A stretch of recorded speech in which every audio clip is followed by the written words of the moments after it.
The attack targeted those supporting Earth's proposal, Maya continued. Had it succeeded, not only would our legislation have failed, but relations between humans and other species would have deteriorated for generations. Maya paused, looking across the assembled delegates.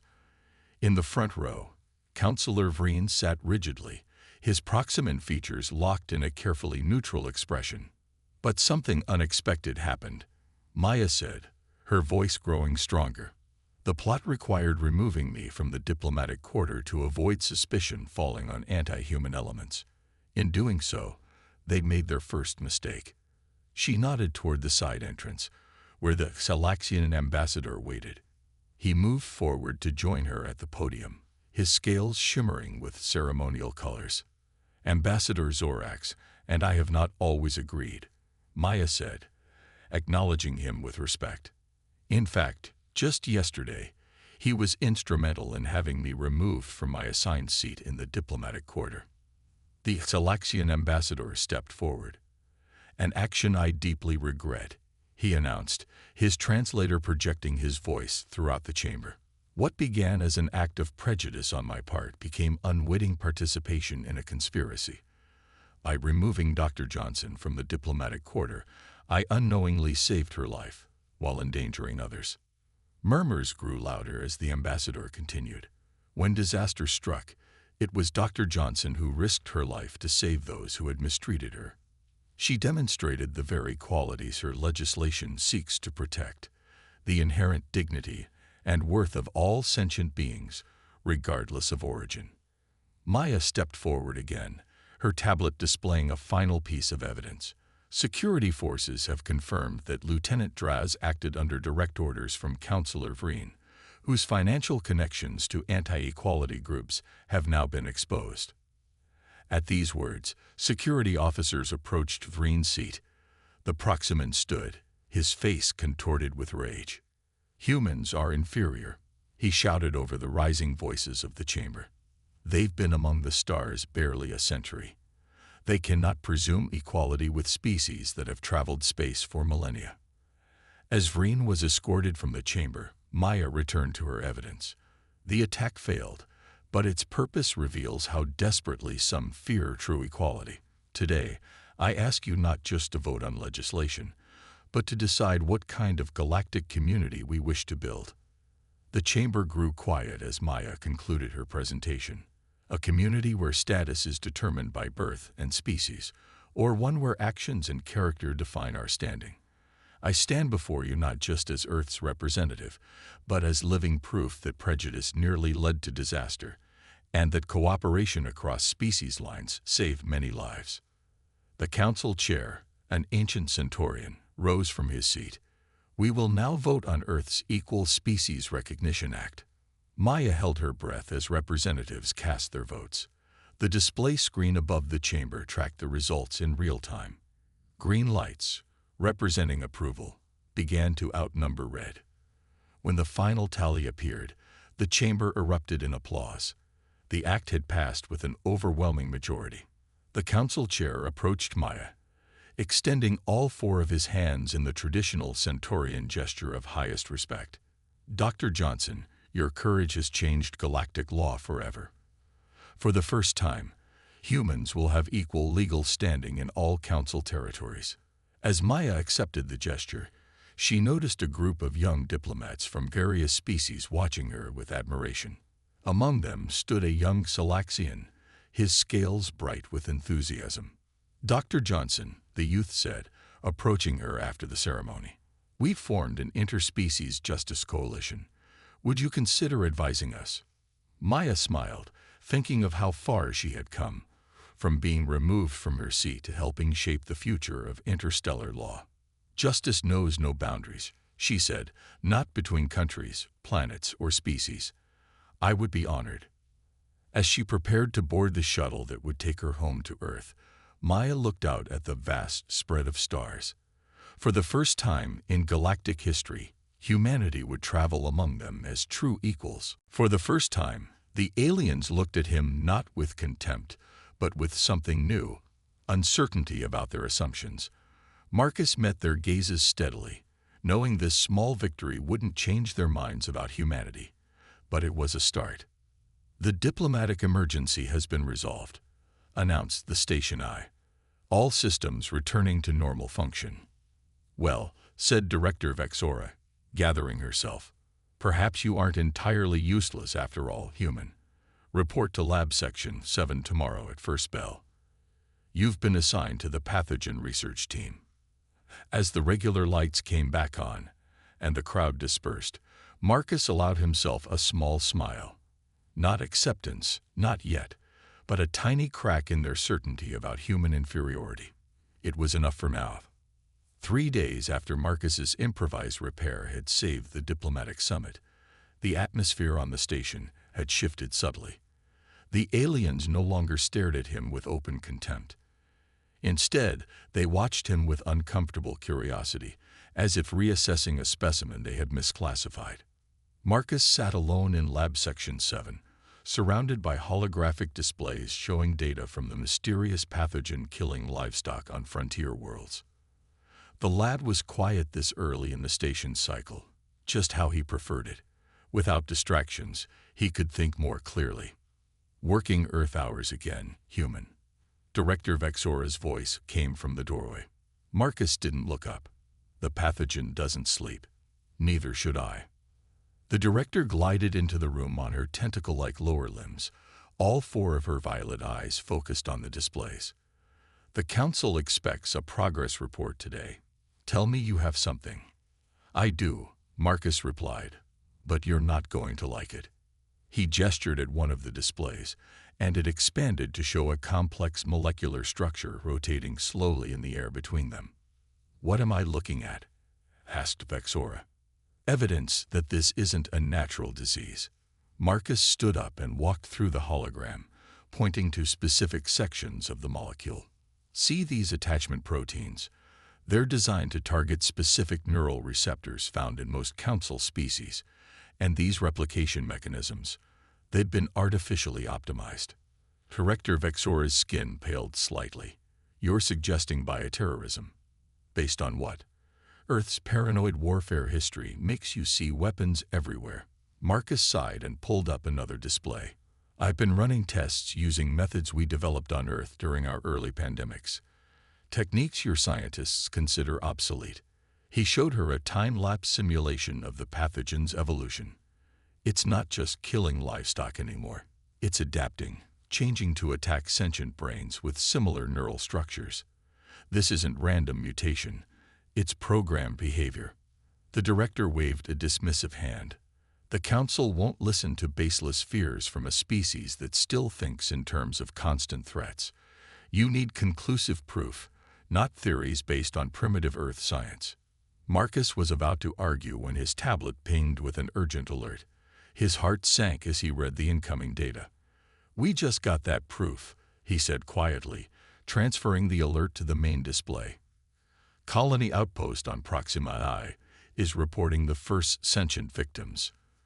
53 cases in the past 12 hours, all showing the same symptoms we've seen in the livestock." Vexora stared at the reports, her professional composure cracking. "This can't be happening. The station's Science Council meets in 4 hours. You will present your findings then." After she left, Marcus dove deeper into his research. Something about the pathogen's structure seemed eerily familiar. He accessed the historical archives, searching through ancient biological threats documented by council species. The match appeared just minutes before the council meeting was set to begin. The council chamber fell silent as Marcus displayed his findings on the main screen. 12 of the most respected scientists in the galaxy stared in growing horror at the evidence before them. The pathogen bears a 94% structural similarity to biological weapons created by the Vrex, Marcus explained, his voice steady despite his exhaustion. "A species believed extinct for 3,000 years. An elderly Gordian scientist rose from his seat. "Impossible. The Vrex were eradicated in the Great Purge. No specimens of their bioweapons could have survived." "The evidence suggests otherwise," Marcus replied. "And there's more. I've analyzed the transmission patterns across affected worlds. This isn't random spread. It's following a deliberate dispersal pattern, working inward from the outer colonies toward the core worlds. The implications hung in the air. Someone or something was targeting the Galactic Council species with an ancient, deadly bioweapon. A sudden tremor shook the station. Warning lights flashed as the announcement system activated. Alert. Containment breach in Docking Bay 12. Unknown pathogen detected in environmental systems. The scientists looked at each other in horror as the reality sank in. The disease had reached the station. How did it get here? Demanded the Xilarian representative. Marcus met their fearful eyes. It didn't come here by accident. Someone brought it, because this station is the heart of the Council's power. If the Vrex are returning, this would be their first major target. As panic spread through the chamber, Marcus noticed something that chilled him more than the breach itself.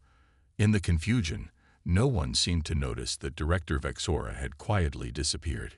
Chaos had engulfed Galactic Station Alpha. Half the sectors were under strict quarantine, with terrified diplomats and scientists trapped inside. Emergency lighting cast eerie red shadows through the corridors as Marcus made his way to the hastily assembled Crisis Command Center. The pathogen doesn't affect humans, Marcus explained to the Emergency Council, his voice steady despite having not slept for nearly 48 hours. Our neural pathways are different enough that we're naturally immune. The gathered aliens, representatives from what remained of the station's leadership, looked at him with a mixture of fear, hope, and lingering suspicion. The council table, designed for 20, now held only 8. How convenient for you, rasped Councillor Thrix, a mantis-like Tyrellian whose left arm showed the beginning stages of the infection, a grayish discoloration creeping up from his pincer. Perhaps this is an Earth plot after all. Marcus ignored the accusation. I've analyzed the complete pathogen structure. The disease signature matches ancient Vrex bioweapons, specifically those used during the border world conflicts before their supposed extinction. He projected a holographic comparison between the current pathogen and historical records. The match was undeniable. The Vrex have been considered extinct for 3,000 years, said Admiral Kor, one of the few military officials still healthy enough to attend. Are you suggesting they've returned? Before Marcus could answer, an explosion rocked the station. The lights flickered as the announcement system activated. Quarantine breach in Sector 7. All personnel evacuate immediately. Repeat. Quarantine breach in Sector 7. Alarms blared as the council members looked at each other in panic. Sector 7 houses our main research database, said Dr. Klorath, the elderly Moxarian scientist who had been working alongside Marcus. Unlike the others, he had bothered to learn Marcus's name in the past weeks. If we lose those files, we lose any hope of finding a cure. Marcus pulled up the station schematic on his tablet. The server cores can be physically isolated and the data retrieved, but someone would have to go in there. Impossible, declared Admiral Kor. Sector 7 is now flooding with the airborne pathogen. Anyone who enters will be infected within minutes. Not anyone, Marcus said quietly. Humans are immune, remember. A heavy silence fell over the room as understanding dawned on the council members' faces. You would enter a contaminated zone willingly? Asked Dr. Klorath, his compound eyes blinking rapidly in surprise. I need an oxygen mask and the access codes to the server core, Marcus replied simply.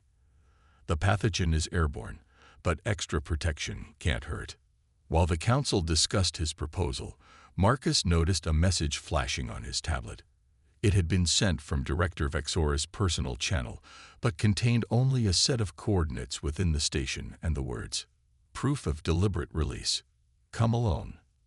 Vexora had disappeared immediately after the initial outbreak. Some suggested she had fled. Others suspected worse.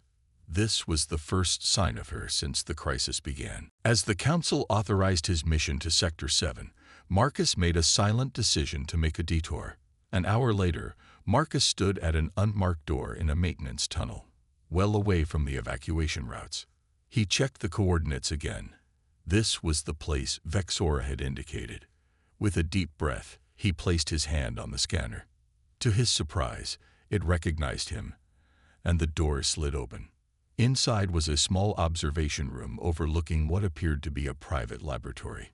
Floating in a suspension tank in the center was a creature unlike any Marcus had seen on the station, a Vrex, just as depicted in historical records. But this one was very much alive. "They never went extinct," came Vexora's voice from behind him.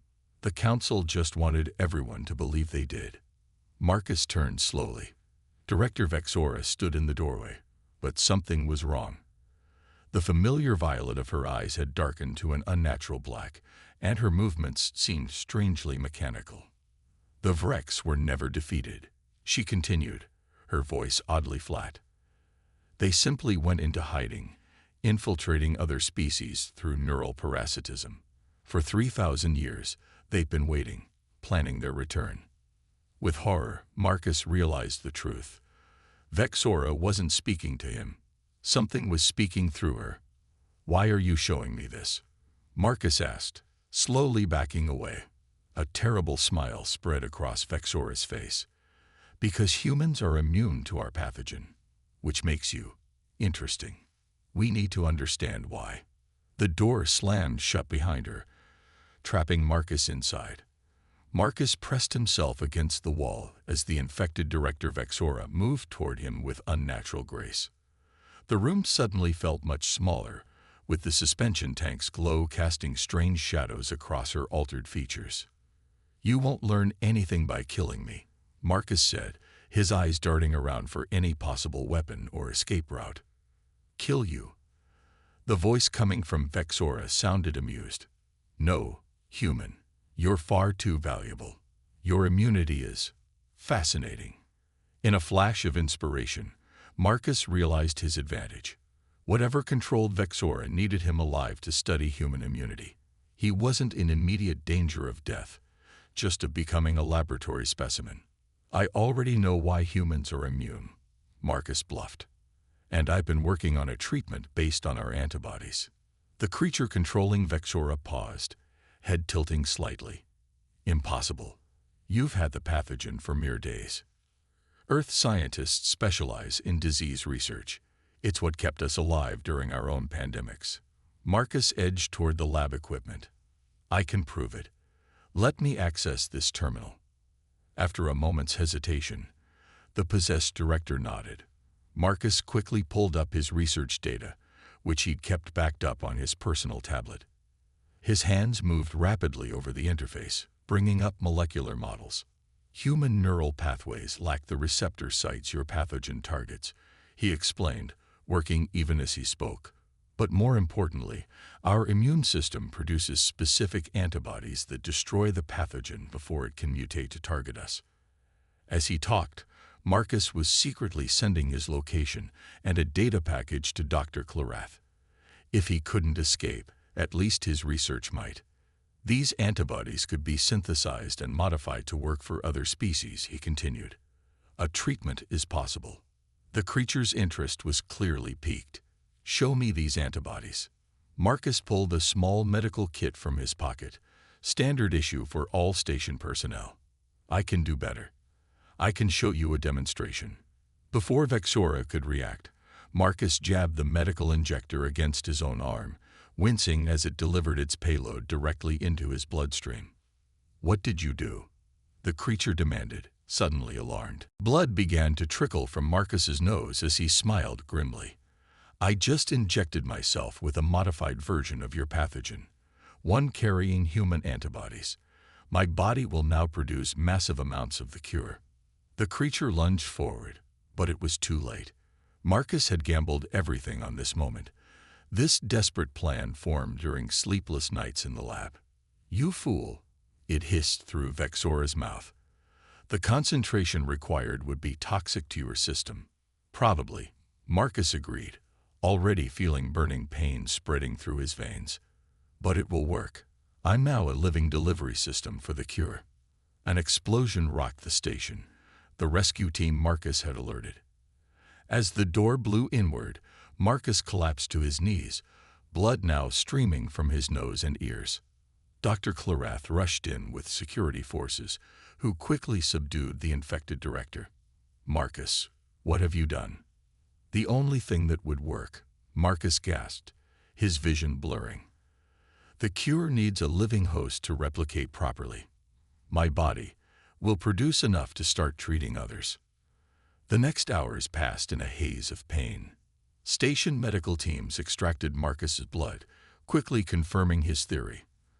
The modified antibodies were replicating rapidly, creating an airborne cure that could counteract the pathogen. Marcus drifted in and out of consciousness as they moved him through the infected sectors of the station. Each labored breath he took released microscopic cure particles into the air. Where he passed, the infected began to show signs of improvement. "Why?" croaked an infected Solarian technician as Marcus was wheeled past. "Why risk your life for us? We treated you like dirt since you arrived." Despite his agony, Marcus turned his head toward the alien. His left side was already showing signs of paralysis, likely permanent nerve damage from the concentrated pathogen. "Because that's what humans do," he whispered through cracked lips. "We help anyway." By the time they reached the central air processing unit, Marcus could barely remain conscious. The medical team attached a breathing apparatus to his face, connecting it to the station's ventilation system. His modified breath, carrying the cure, would now reach every corner of the station. "It's working," Dr. Clarath announced, checking readings from around the station. "Infection rates are dropping in all sectors." Marcus tried to smile, but the muscles on the left side of his face no longer responded. The price of saving the station would be permanently written on his body, if he survived at all. "The Vrex," he managed to say. "There will be more." Dr. Clarath gently placed a hand on Marcus's shoulder. "Rest now, friend. You've done enough. Let us handle what comes next." For the first time since arriving at the station, Marcus felt he truly belonged. Not as a tolerated outsider, but as someone who had earned his place, even if it might cost him his life. The Galactic Council chamber fell silent as Marcus Chen entered, leaning heavily on a cane. 3 months had passed since the pathogen crisis. The left side of his face remained partially paralyzed, a permanent reminder of his sacrifice. The scarring extended down his neck and left arm, visible even beneath his formal Earth diplomatic uniform. The chamber was packed with representatives from every council species. Many had traveled across the galaxy specifically for this historic session.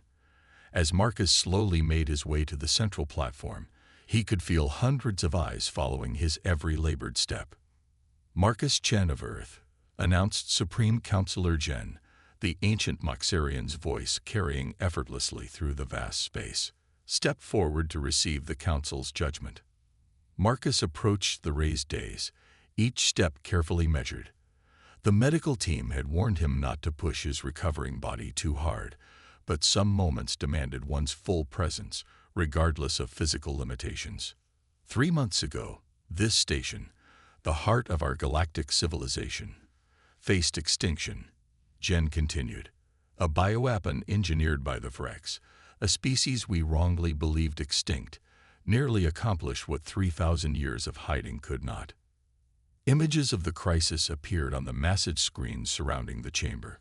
Quarantine zones, infected victims, the chaos that had engulfed the station. Then came footage of Marcus moving through contaminated areas, his body already showing signs of the damage it was sustaining. "We misjudged humanity," Jen stated, his compound eyes fixed on Marcus. "What we saw as primitive aggression, we now recognize as courage. What we dismissed as emotional weakness, we now understand as compassion. What we considered technological inferiority, we now value as innovative thinking." Marcus stood straight despite the pain, his face composed. The journey to this moment had been longer than the 3 months of physical recovery. It had begun the instant he stepped onto the station as the first human among the stars. "Humanity is hereby granted a permanent seat on the Galactic Council," Jen declared. "And we ask Marcus Chen to be the first representative. Your perspective, so different from our own, may be precisely what this council has needed for centuries. Murmurs of approval spread through the chamber. Many of the same aliens who had once looked at Marcus with contempt or curiosity now nodded in respect. Dr. Clarath, seated in the front row, beamed with undisguised pride. Marcus slowly approached the ceremonial platform. His voice, still somewhat affected by his partial paralysis, was clear and strong. "I accept this honor on behalf of Earth," he began. "Not because we seek power or recognition, but because we believe in the promise of this council, different species working together toward common goals." He paused, looking around at the assembled representatives. Humans have a saying: diversity is strength. Our history is filled with moments when different perspectives saved us from disaster. Perhaps that is what we can offer the council, a willingness to see problems from unexpected angles. As Marcus was about to continue, a sudden alert tone sounded throughout the chamber. The massive view screen shifted to a real-time feed from the system's edge. Multiple unknown ships had appeared, their designs sleek and predatory. "Vrex warships," gasped the security official. "A full battle fleet. They'd dropped out of hyperspace at the system boundary." The chamber erupted in panic. Species with ancestral memories of the ancient Vrex wars called for immediate evacuation. Others demanded defensive measures. Some simply froze in terror. Amidst the chaos, Marcus noticed the aliens turning toward him, not in accusation or fear, but with something new in their eyes: hope. "Director Vexora warned us before she died," Marcus said quietly. "This was always their plan. The pathogen was just the first phase." Supreme Counselor Chen raised his hands for silence. "Marcus Chen of Earth, you have faced the Vrex threat once and prevailed through unconventional thinking. What would you advise now?" Marcus straightened his back, ignoring the pain that shot through his damaged nerves. He looked at the advancing fleet on the screen, then back at the council. "The Vrex believe us predictable. They expect panic, disorganization, retreat. So let's do what humans do best: surprise them." A slow smile spread across the right side of Marcus's face. "Gather your best tacticians, your most creative thinkers. Bring me everything you know about Vrex psychology and battle tactics. They think they understand us, all of us. Let's prove them wrong." The aliens looked at Marcus with newfound respect. His primitive human qualities, adaptability, unpredictability, willingness to take risks, suddenly seemed like the perfect weapons against an enemy that thought it had all the advantages. As the council mobilized to face the threat, Marcus took his seat at the table for the first time, not as an outsider, but as the representative of a species whose unique perspective might be exactly what the galaxy needed to survive.